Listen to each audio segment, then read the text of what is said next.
I'm Alice Crisci, co-founder and CEO of FertilityAnswers, and I am really excited about my guest today, who is a leading expert on biorepository operations. That is not a word that our average patient on the Fertility Answers app platform, biorepository, is commonly thinking of when they're trying to conceive. And yet hopeful parents who freeze eggs, embryos, or sperm should be thinking about what is happening to those gametes and are they safe. So I am live with Tim Sharp, Senior Vice President of Strategy and Innovation at TMRW Life Sciences. Tim, thank you so much for joining us today. Thank you so much for having me, Alice.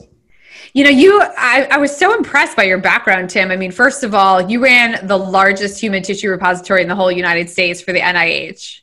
Yes, actually for many years. So you're coming into our field of reproductive medicine with, how many years of best practices that we, the field of IVF, need to catch up to? Approximately 20. Fortunately, I was quite lucky to be mentored by some of the founders of the standards and such for biobanking. So if anything, I hope to translate a lot of that into the fertility field. Well, that is incredibly important. I have to say, I've had gametes stored for 12 and a half years. I also have cord blood stored. So, this is something that I have thought about maybe a little bit more than the average patient. But we also read about nightmares, and patients read those stories about embryo mix-ups or tanks that have failed and thawed, and they've lost something that they can't make any more of. So alongside these fears, people sometimes, it even motivates kind of the wrong behavior in IVF because they might want to do a multiple embryo transfer as opposed to a singleton because they're worried something is going to go wrong. So first, I think that we have to address what can go wrong. Absolutely.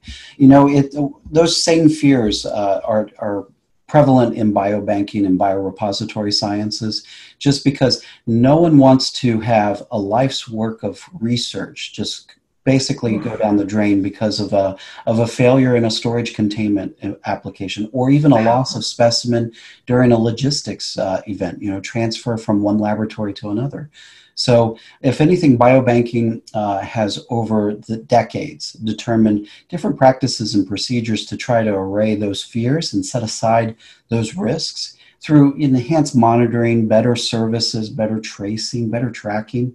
And it's valid. I used to store materials for ligament repair as a tissue bank. And Wow. one of those things is that the hospital would requisition that material and you needed to transport it almost immediately. So understanding where it was at, understanding the typing mechanism to make sure that you had all the right matches for the donor to the receiving patient were all critical for the standard biobank to execute on. So very similar to what is actually required in IVF. Making certain that you have the right gamete, making certain that the storage environment's being maintained. Those are all standard practices in biobanking, and it's definitely an area that I think, you're right. It should be a concern of the patient. So, I remember reading an article, and I think it was earlier this year, about an embryo mix-up that did happen, and parents who didn't find out until the child was, they had already bonded with this baby, and two families who had the wrong babies. Right. And I don't want to overly focus on that, but I do want to ask, if something can go wrong with storage, tracking, or this chain of custody, do we have a sense of how often that might happen, given your survey of the field and the antiquated nature of some of these systems at the clinic level? It comes down to, and you're correct, the inventory tracking. So when the laboratory generates the specimen or generates the embryo and basically provides an identification for it, that's when it all begins, because that identification links that embryo to the patient. And if that linkage is not adequate, then there's a chance of that embryo to be mix-matched against another patient or to just not even exist in the system. So when we look at some of the manual methods, it's really laborious on the laboratory to try to maintain those records. And because it is manual, it can cause a lot of mistakes. If anything, if you look at some of the statistics around actual errors as it is represented in a manual inventory system, generally you're looking at about a 12% error rate. And Ooh, that's high. it is, it's very high. And especially when you don't perform any kind of inventory reconciliation. So I do know that SARC and several of the IVF community have implemented processes that require regular inventories of their embryos and of their oocytes and sperm. But on the same note, when you perform that inventory, there's potential risk to the specimen as well, because you have to expose the specimen to ID it. So if the embryologist happens to mishandle the specimen, there could be a potential exposure risk where the specimen is no longer viable just because of that short split-second time that it may be out of the nitrogen environment. So there's a lot of these kinds of issues that pop up with just manual inventory. So moving it into an automated system or moving it into just even a virtual system can really help ensure that that inventory is maintained properly and prevent the risk of the patient having challenges. But as far as error rates and such, all we can go off of is what's speculated. At this point, I've reviewed a lot of clinics, and they do have really good practices for what they are doing. I mean, the challenge is that they have manual inventory systems. They have a hybrid manual and automated or virtual system. But in all those instances, there's still a risk of error. And while the clinics try their best to prevent that error from reaching the patient, it's still a risk. I think as patients, we're so focused on creating that embryo or getting the eggs retrieved. We don't think about that impact necessarily. Or I think when we get into it as well, we don't really ever foresee, I'm going to need these gametes for 10 years. I'm at 12 and a half years of storing my embryos and my eggs and a vial of donor sperm that I still have. Yeah. I don't think we get into it thinking we need this very long-term storage solution. And when I first embarked on this journey, I absolutely didn't ask any questions about the clinical lab operation in this area as it, as it pertains to storage and transport and what those procedures are. Can you give us an idea of a couple of questions that would be important for somebody to ask? Absolutely. This is actually a recommendation that I give to anybody, especially when they go through just regular diagnostic testing. So before tomorrow, I actually was overseeing global biorepositories for ICON, which is a diagnostic clinical trials CRO company. And we had about 16,000 specimens being received by each one of the labs almost on a daily basis. Wow, so that's a very high volume. It's tremendous. They're one of the top 5 CROs globally.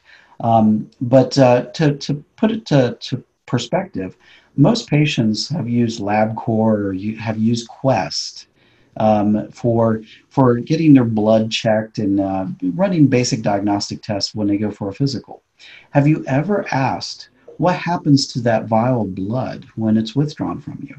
Never. I just look to me. They show it to me to look to say, is that you? Is that your date of birth on that? I say, yeah, that's me. But you're right. I've never once asked. It just goes into the little thing and then it goes in the box outside the door and then I have no idea. Exactly. And everybody sees those little boxes outside. Right. And they think, the first thought that should be coming to their mind is, how long is my blood cooking in that box? Because no kidding. Right. Those UPS drivers are really hot. And then it's sitting in the hot truck too, isn't it? Absolutely. So now I'm wondering if my results were all off. All these years, are my results off? Those are the right questions. And fortunately, it's a really refined specimen supply chain that allows us to assure that the results are correct. Got it. That's the kind of refinement that we hope to bring into the IVF community.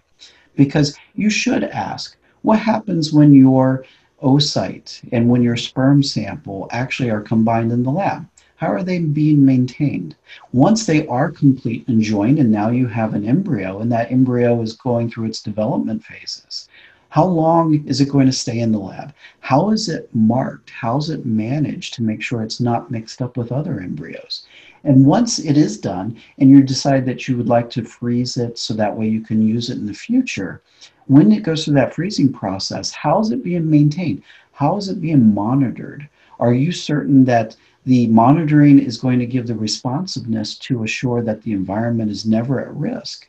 Or that if the environment does become non-ideal, can you respond in enough time to save the material so you don't run the risk of having a loss of those specimens? Those are the right questions a patient should ask because Wow. they need to know that. You know, Yeah. it's not a black box. If anything, Mhm. the lab director will be able to answer those questions and should be able to answer those questions because the lab director is ultimately responsible for all of that. I love that you just said it's not a black box. What that means, people, is that this should be as transparent as humanly possible. This is Yes. the most precious cargo that you have until you have the precious cargo. And I feel a little sense of kind of anxiety and overwhelm even talking about this because I have 5 embryos that I used to know the exact tank they were in because I know the storage facility really well, and I could go and say hi. But I think that it is so incredibly important to be thinking about it because I am not a person who can make new embryos. So if Right. something happened to them, even if there's insurance coverage, what is insurance coverage really going to get me? Nothing. Exactly. Exactly. You know, I used to have a repository technician who worked for me when I was at the NCI. And her story, she worked there for about 15 years before I arrived to basically direct the repository efforts. And her backstory was is that the NCI, all of that material is necessary for understanding cancer research. And she said something that was very profound, and that was this specimen may be the last contribution that this patient made to anything because it may have been the last bit that they were doing before they passed on due to the cancer. And if we don't care for that specimen, we have lost a person's contribution that may have the answer. It may have the key. It may have the solution to the cancer, to the treatments, to any of these kinds of things.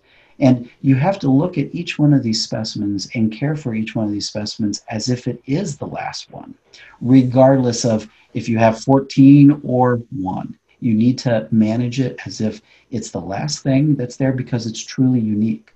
That embryo is the only embryo that you have. You may have 14 different embryos, but that's the only one that's going to be unique. Mm-hmm. So It might be the only one that is going to be viable. viable to grow into a baby. What you just said actually brought tears to my eyes. I'm both a cancer survivor and a mom of a frozen embryo child. And so that touches me really deeply. I love that perspective. It's beautiful. It's poignant. It's accurate.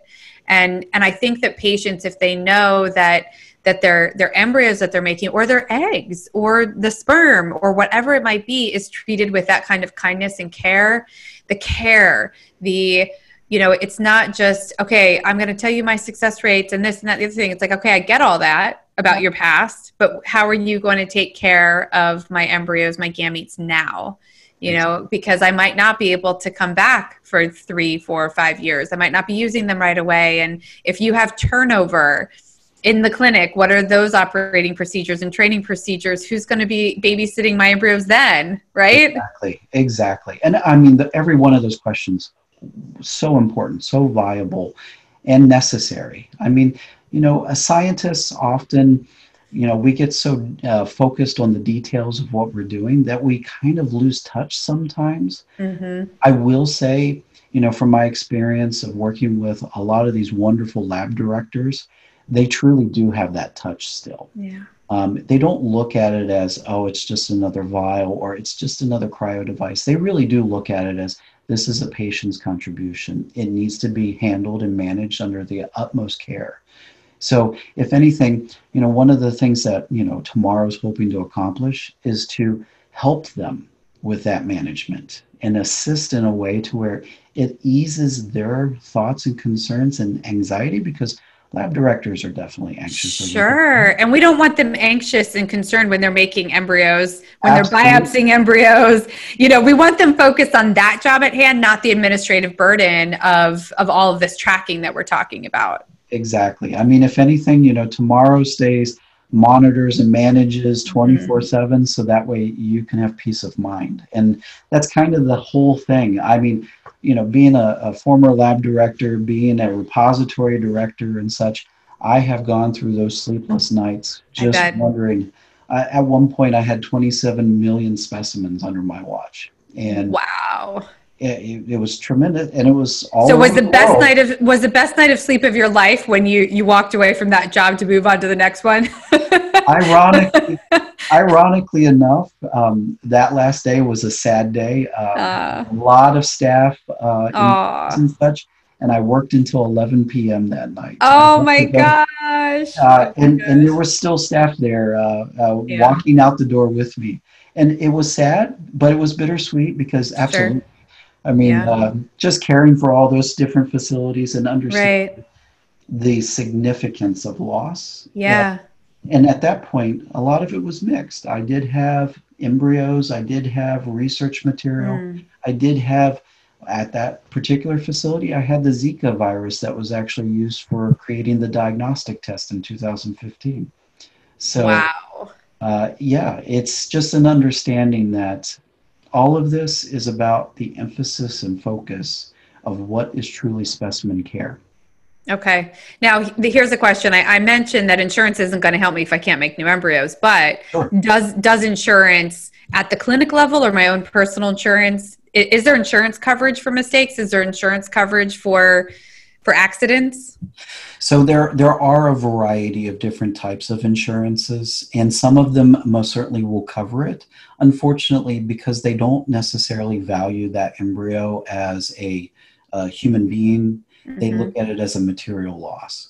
So Mm. it does depend, and it does vary of what the clinic is actually covered. So each clinic maintains their own insurance. So that would be something that patients should most certainly ask the clinic is what kind of coverage do they have just in case those accidents occur.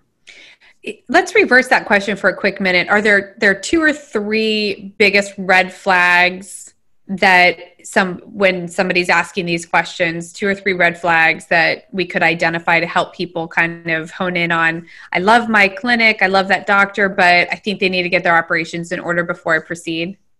Yeah, if the clinic is resistant to hearing about these questions, I mean, Mm, these are valid questions. And it's something that I think the clinic most certainly should be responsive to.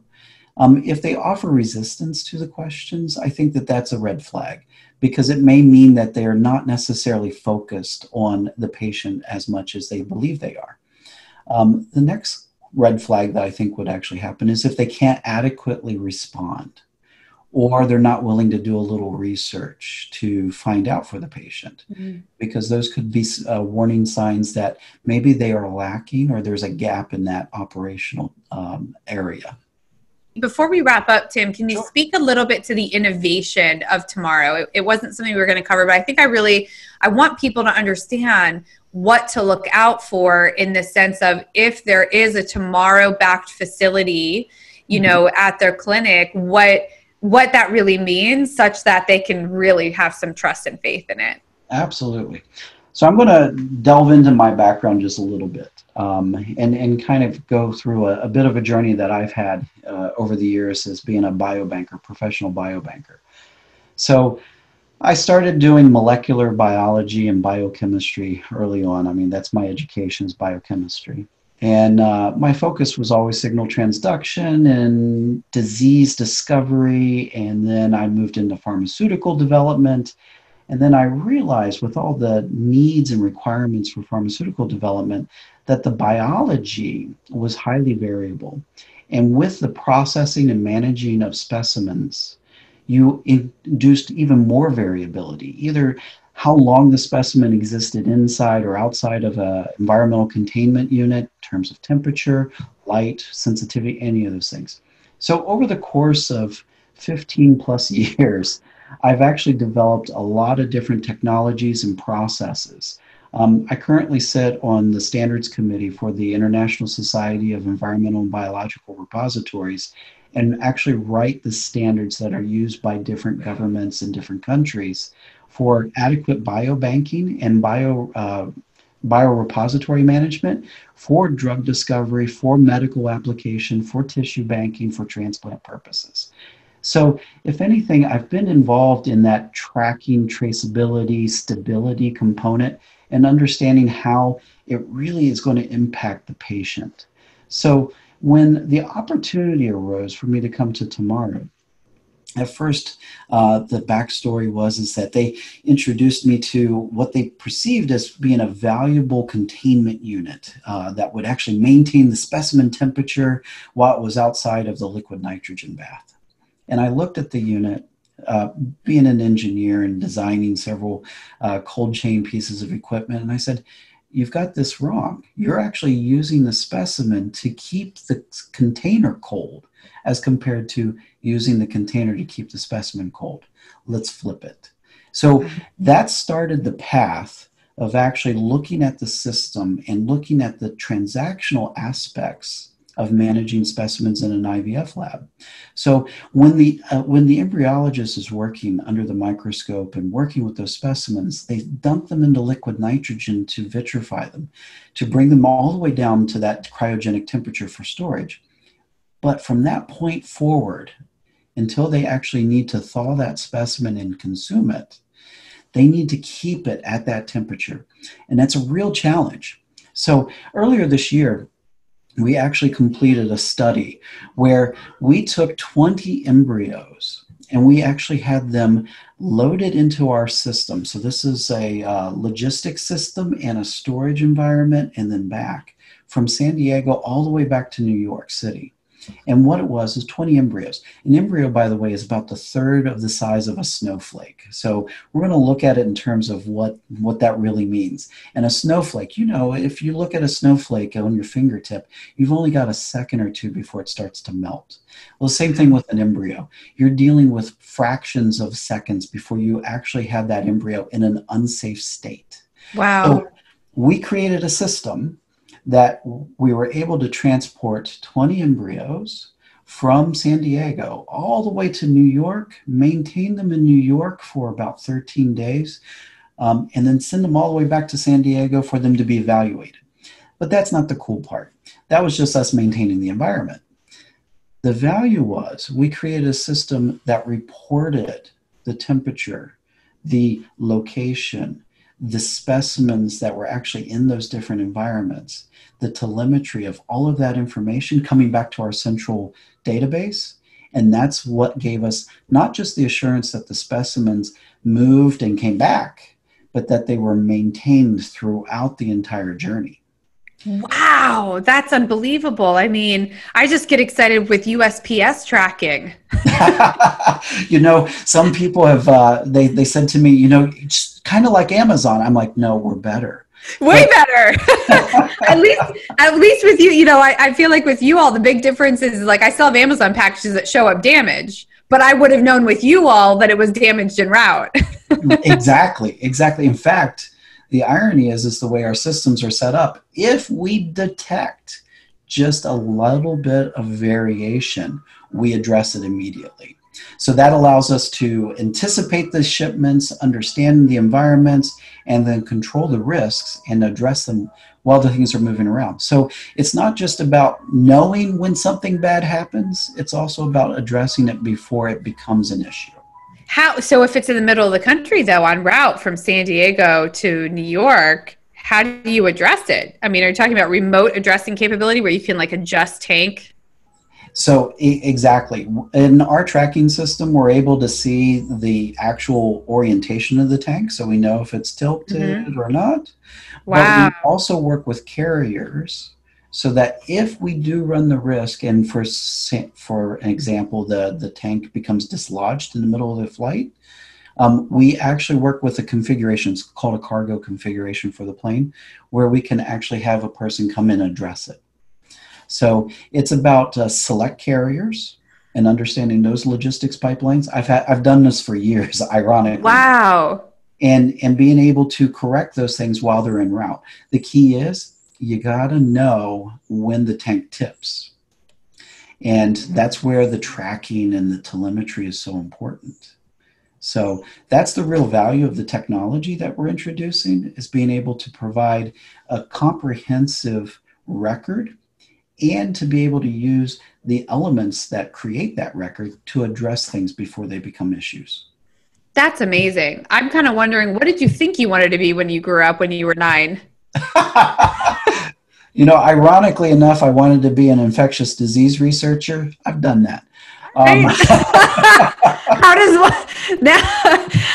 That's crazy. You were only 9 and that's what you wanted to be when you grew up. That's unbelievable. Yeah, oh my gosh. I had some family members, unfortunately, that were impacted by certain diseases. And that led me down a path of doing the science. So, well, I sure am glad you're doing what you're doing. I feel very grateful to kind of, have my second career in life. I feel like, be in reproductive medicine because I went through fertility preservation before cancer treatment.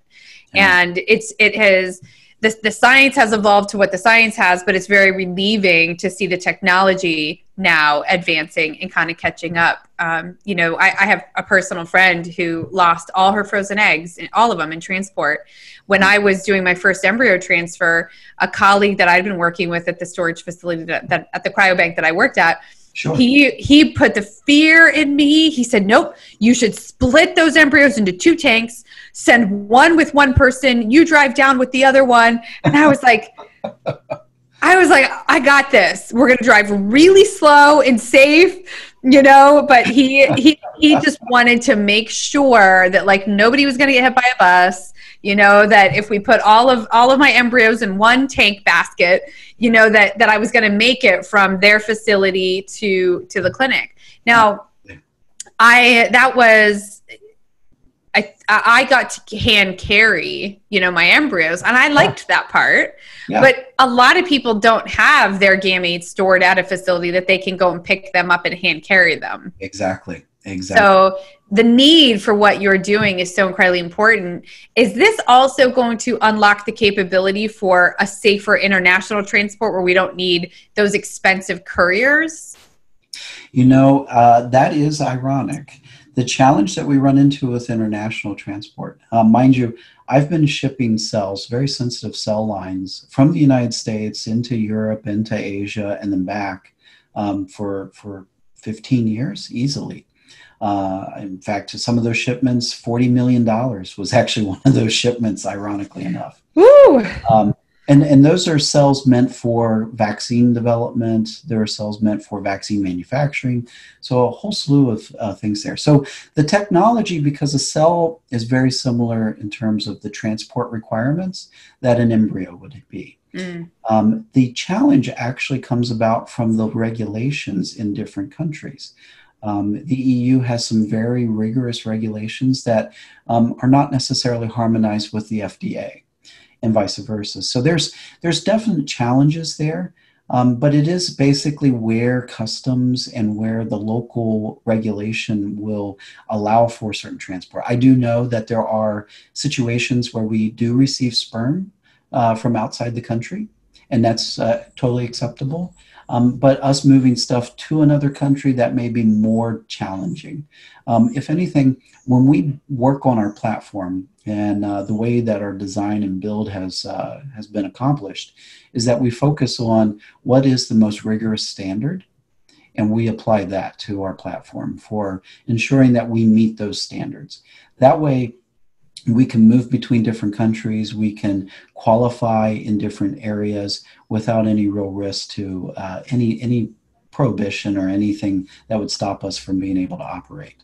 So, in fact, right now we're in the process of having our entire system classified under EU regulation, which opens up multiple countries outside of the EU because it's an extremely rigorous standard. That's really great to hear. Okay, last question. I could literally talk to you for like another hour. Are you allowed to announce the first handful of clinics that are adopting your system so we could let patients know? Or is that something we're not allowed to announce just yet? That I probably cannot announce yet. Okay, so we'll bring you back when we're allowed to announce that. That would be So fantastic. yeah, because I'm super excited. But I think that it was so helpful, and you're obviously incredibly well educated and incredibly smart, and I appreciate your ability to explain very complex things in a way that all of us can understand. That I think is one of the most empowering things, and what we try to do through the Fertility Answers app platform and just through our patient engagement is to try to break down complex topics into actionable discussion points so that patients are empowered when they walk into a clinic. They know what to ask their doctor, what to ask the lab director, and how to make better decisions about their family planning options. So Tim, thank you so incredibly much for joining us today. And I just can't wait to see the future for tomorrow. You guys are doing incredibly important work. Fantastic. Thank you, Alice, for having me. I really appreciate it. All right, I can't wait for the next time. Thanks, everybody. As always, you can check us out on the Fertility Answers app platform, ask questions about this topic, reach out to our fertility navigators, and we are here to help. We will see you next time. Thanks so much.